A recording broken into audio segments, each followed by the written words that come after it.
Mga bro, may malaking balita para sa ating Philippine Air Force, PAF, at sa patuloy na modernization efforts ng ating bansa. Kamakailan lang, nag-propose ang Korea Aerospace Industries, KAI, na i-export ang kanilang KF-21 Boramae para sa Multirole Fighter, MRF, acquisition project ng PAF. Isipin nyo mga bro, isang cutting-edge na fighter jet ang maaaring mapunta sa ating mga kamay, isang hakbang patungo sa pagpapalakas ng ating air defense.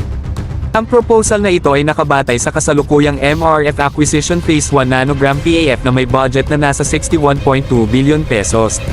Ang original na plano ay nakatuon sa pagbili ng 12 hanggang 14 na bagong JAS-39C D Gripen fighters mula sa SUB, ngunit ngayon, lumalabas na kayang bumili ng 10 units ng KF-21 Block 1 kasama ang Integrated Logistics Support (ILS) sa nasabing budget.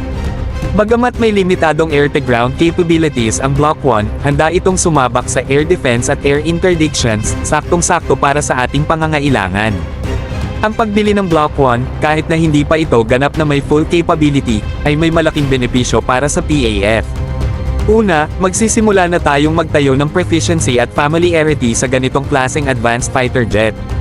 Pangalawa, agad nitong mapapalakas ang ating air defense capabilities.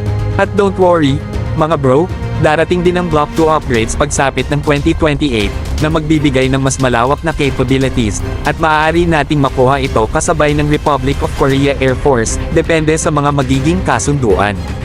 Ang gobyerno ng South Korea ay nagpahayag ng suporta sa PAF KF-21s, lalo na sa mga agam-agam na baka nag-i-invest ang PAF sa isang relatively untested platform.